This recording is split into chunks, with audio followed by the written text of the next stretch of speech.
Welcome to Study Time, a televised home learning program produced by Rwanda Basic Education Board. Hello students, a very warm welcome to the TV learning programs. I'm teacher Herbert. As usual, I will be taking you through the biology lesson. And the biology lesson of today is of senior 2 class. So the lesson of today is biology and health science. The class is senior 2. And we are going to be focusing on unit 5. And unit 5 is identification of food components. I think all of you know what are food components. The classes of food. Food components, the components of food. Components of food.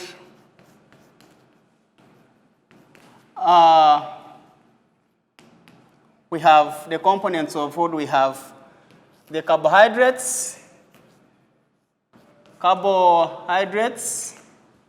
And I know some of you know what are the functions of carbohydrates. Carbohydrates are the energy-giving foods.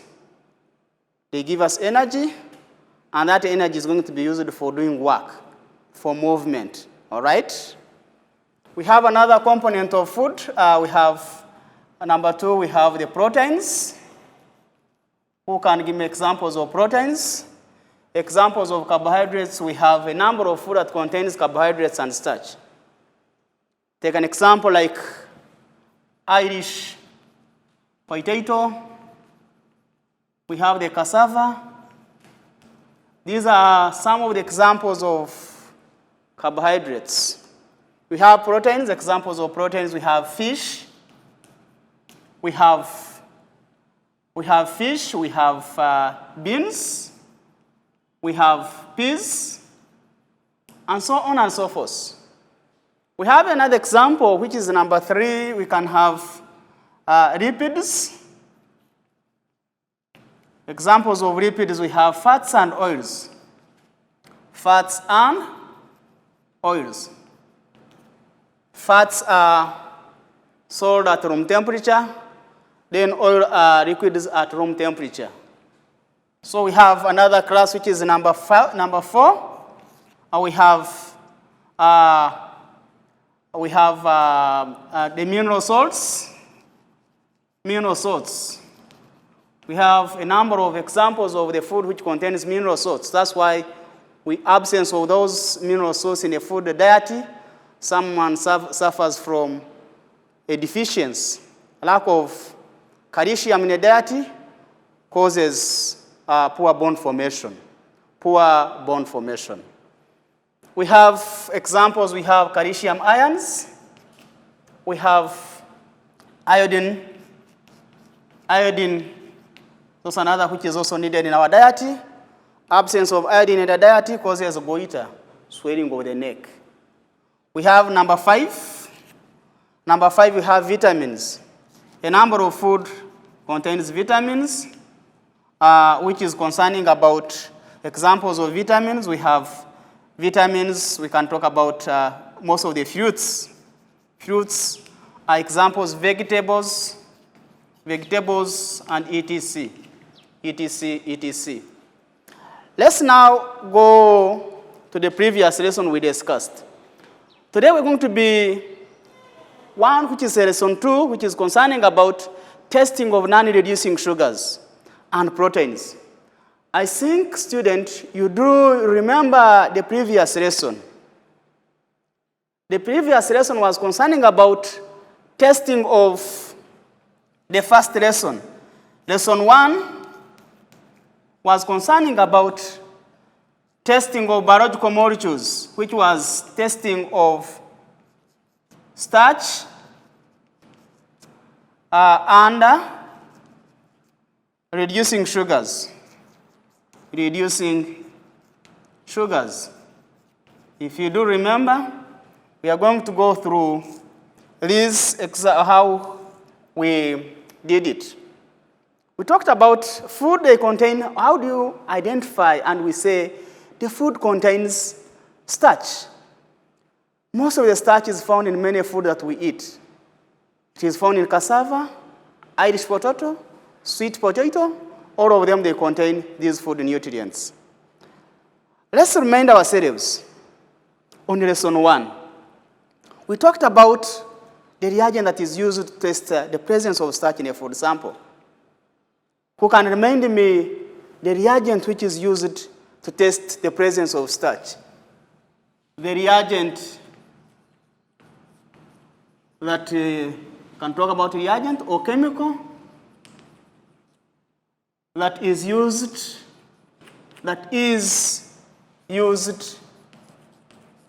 to test the presence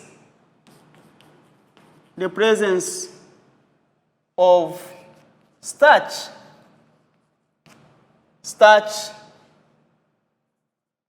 starch in the food sample. Are you ready to tell me that reagent? Of course, the reagent that is used is iodine solution. Iodine solution. Iodine reagent or solution. Once you use the iodine solution, of course, you are testing the presence of starch in the food sample. When the food contains starch, what confirms the food contains starch? The color of iodine, which is brown in color, changes from brown to a blue-black if there is a presence of the starch in the food sample. The food will change into the color of iodine solution will change from brown color to a blue-black. That one confirms that the food contains starch. These are the chemicals the Rwanda Standard Bureau used to say the food contains starch and the food is healthy for the human consumption. If they just count and see there is a certain amount or percentage of a particular starch in the food. You have ever seen in the biscuits, you have ever seen in some of the food, they are written some of the percentages that are present in that food components. And they say that food is healthy for human consumption, all right? So we say that once you use the iodine solution, the color of iodine, which is brown in color, turns into a blue-black, which confirms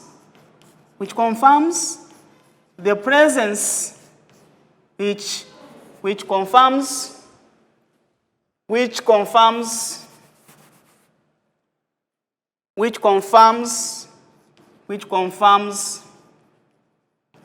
the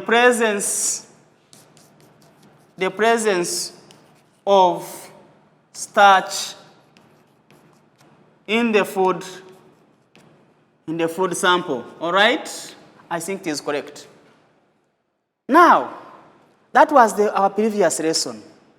So we try to underline these two words and we highlight them, the blue-black and the brown color of the iodine solution, which changes from brown to blue-black. It means our food sample contains starch.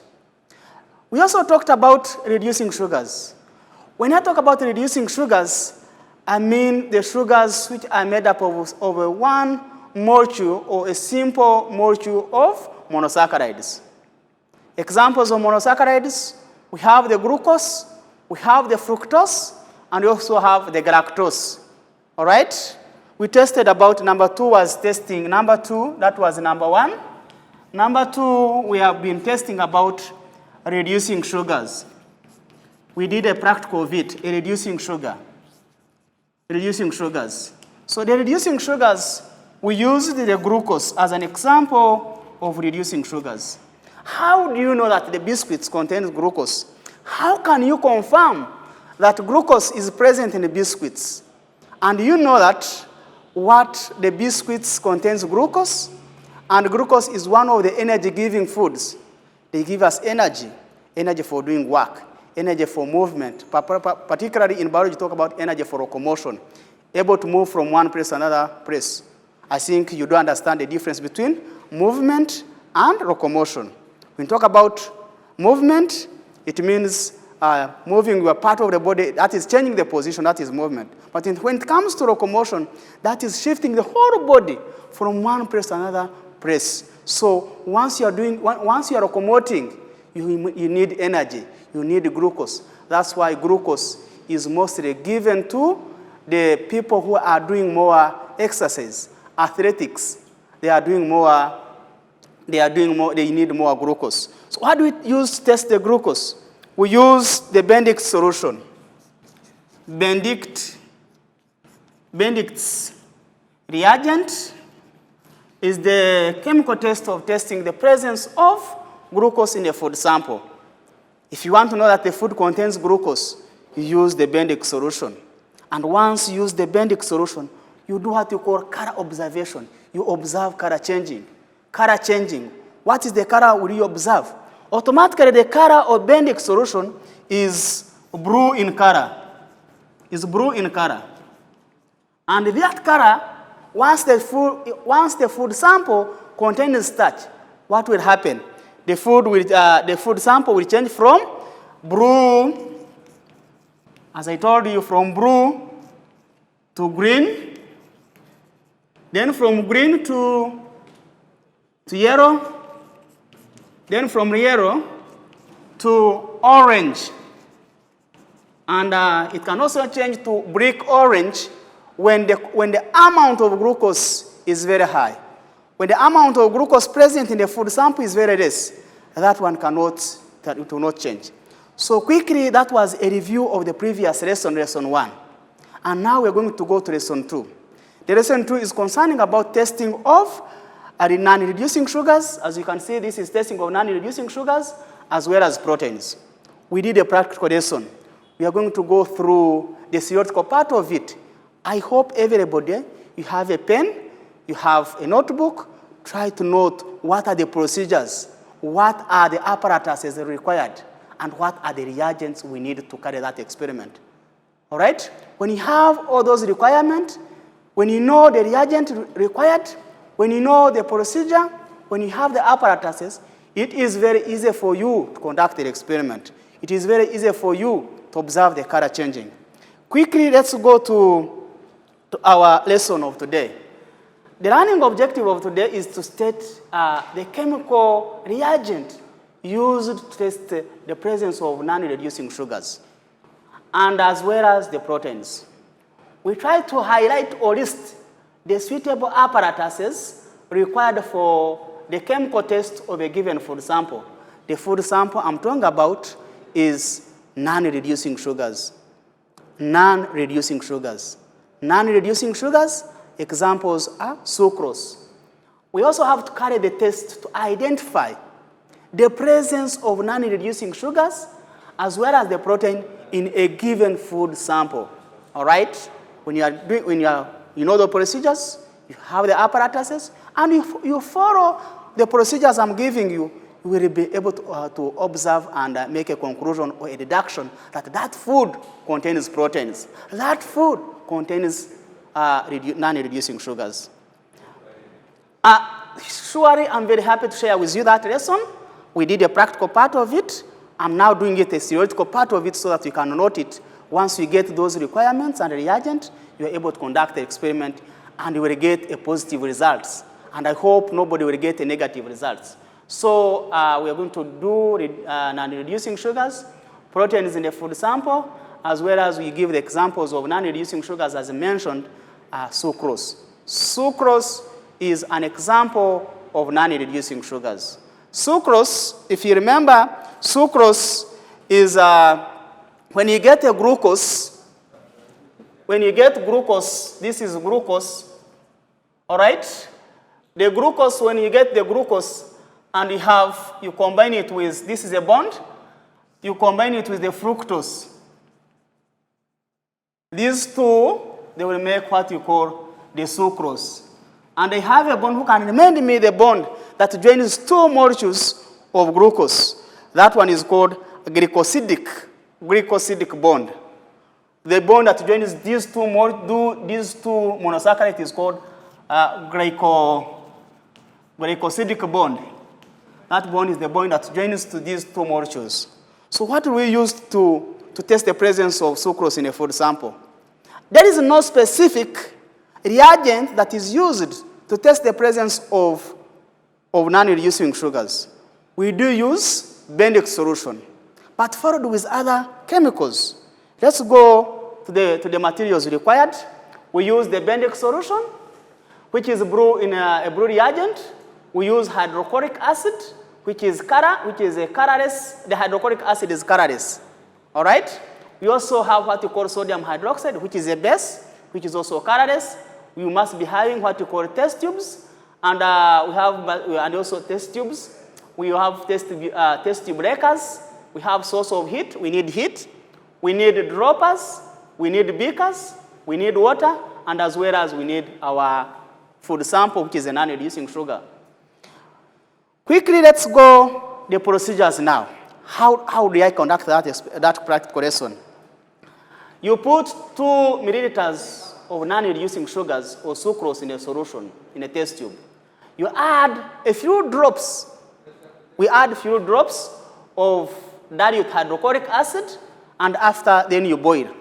The question is, why do we have to add hydrochloric acid in a food in the sucrose? We have that bond which is called glycosidic bond. That bond is very strong. Once you add hydrochloric acid, it will break the bonds of glycosidic bond, and the glucose and fructose will be separated and form a monosaccharide. You are going to have glucose and even the fructose. Then after you cool the solution. After cooling it, you add sodium hydroxide. Why do I have to add? Because once you put Bendix solution in a sucrose only, it tests negatively, because the bonds of the sucrose are very hard. It needs to be hydrized. It needs to be broken down by hydrochloric acid. This bond, which is called the glycosidic bond, after being hydrized, they separate and form a single molecule, which is glucose and fructose. Now it is able to test positive when you add the Bendix solution, followed by cooling and adding sodium hydroxide. Student, I ask a question, why do we have to add sodium hydroxide? The reason why we added sodium hydroxide in a previous practical lesson is to neutralize the acid present in a food sample. Then from there is sodium hydroxide slowly until fizzing stops, and add Bendix solution and heat and shake. Record the observation, and after drawing the observation, you carry out the conclusion. This is the observation you are going to have. Observation, change of the color from blue to green, to yellow, to orange, and then to red. That one indicates the presence of non-reducing sugars. This is the conclusion you can see from here. This is a Bendix test. We are testing it is used for testing reducing sugars as well as non-reducing sugars. You can see this is non-reducing sugars. This is the color is changing from blue to green to yellow and finally orange or red precipitate, depending to the amount of glucose present. These changes in color indicate the presence of non-reducing sugars in the food sample. Let's go testing about proteins, which is a practical 2. You have seen practical 1 was testing non-reducing sugars. Practical 2 is testing about proteins. How can we say that a food contains proteins? All right? Testing of proteins. Proteins are essential nutrients of the human body. They are one of the building blocks of the human tissues and can also serve as a fuel source. If I say fuel source, it means protein can also give us energy. All right? They contain as much energy as carbohydrates, but less than lipids. It means lipid has more energy compared to the carbohydrates and the proteins. So it means that amino acids are the building blocks of proteins. Student, what are the building blocks of proteins? The building blocks of proteins are called amino acid, all right? We have very many amino acids in our body. Almost we have 20 amino acids in our body. And these amino acids, they perform different functions in our body, all right? Most of the food we eat contains these amino acids. Examples, we take milk in our home, we take eggs, we take meat, we take beans, we take peas, are examples of the food which contains proteins. I've tried to show you some of the diagrams that shows you the food which contains these proteins. We have the beans, we have the peas, and examples of the food. These are the examples of the food which contains proteins, all right? I think everybody can observe the two diagrams. This is diagram A, which represents beans. Diagram B presents the peas. So there are two major ways in which the scientists test for the presence of protein in the food sample. We use two reagents that test the presence of protein in a food sample. These are the tests for proteins. We use two proteins. We have two of them. One is called Meron's reagent, Meron's test. The second one is called the Burette test. We are going to discuss about the Meron's test today, and in the next lesson, we're going to discuss about the Burette test. In this test, the reagent is known as Meron's test. It is used to test the presence of proteins in the food. We use Meron's, we use Burettes to test the presence of proteins in the food sample. These are tests that confirms that the food contains proteins, all right? Let's go through the way and the procedures. To test for the presence of proteins by using Meron's, these are the requirements. You must be having test tubes and a test tube breaker. You must be having a source of heat. You must be having droppers. You must be having measuring cylinders. You must be having what you call the syringes, cooking oil. These are also examples where you have cooking oil, we have egg albumin, we have distilled water. I said, why do we use distilled water? Most of the time we use distilled water as a control experiment. Milk and now Meron's reagent. This is the table that shows what will happen.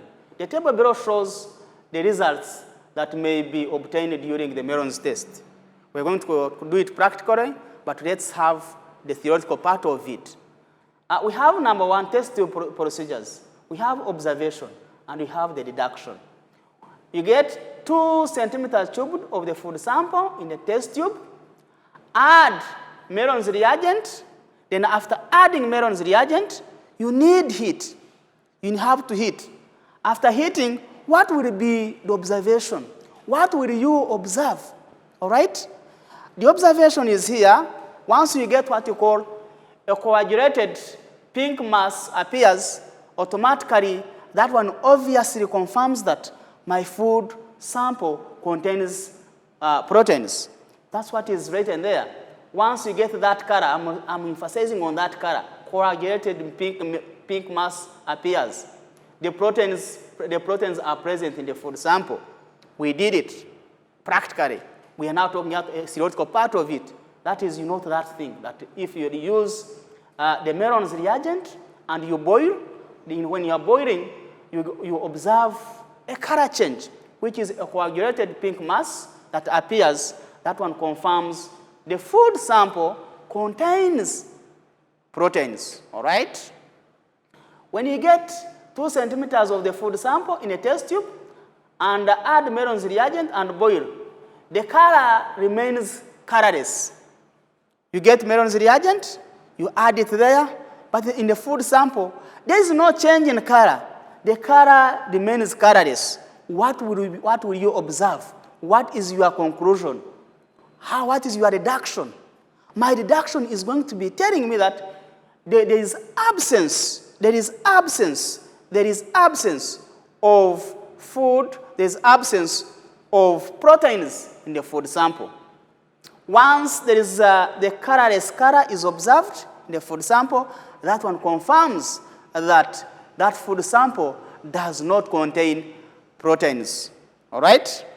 Remember, I've told you that there are two tests that we carry out to test the presence of proteins in the diet. One is Meron's reagent, another one is the Burette test. All right? Let's go to before we go to assignment.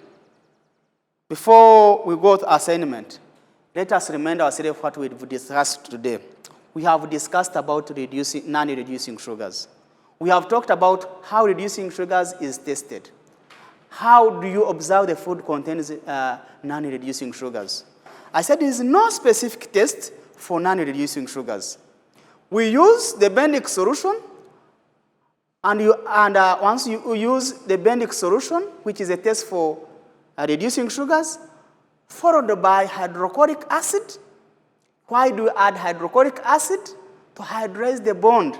And after hydrazing the bond, that bond which joins the two molecules of sugars will be broken down and form a simple sugar, that glycosidic bond. And now you add sodium hydroxide to neutralize the acid, and now you heat. When you are heating, you have to observe color changing. We have talked about proteins. I said the protein can just be tested by using two tests. One is Meron's reagent, another one is the Burette test. And you have seen what you observe. So quickly, let's have the lesson assessment of today. This is, I am going to leave with you 3 numbers. Number 1, the DASH tests uses several reagents. The reagents are mixed in equal proportion, DASH, and the DASH makes up this reagent. Number 2, the bonds that holds protein structure are known as DASH. The 2 tests for proteins, 2 reagents are used, Meron's reagent and the Burette test. Which of these two tests does not involve heating? So student, I'm asking which of these tests which does not require heating?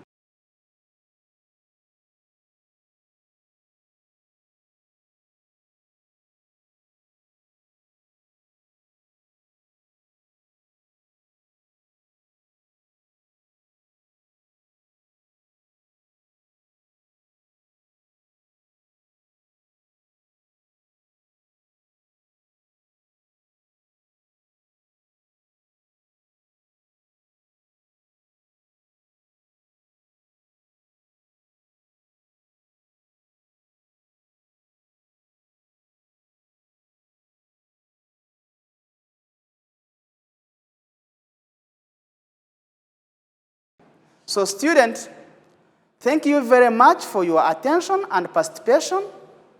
I wish you a good day and stay safe. May God bless you.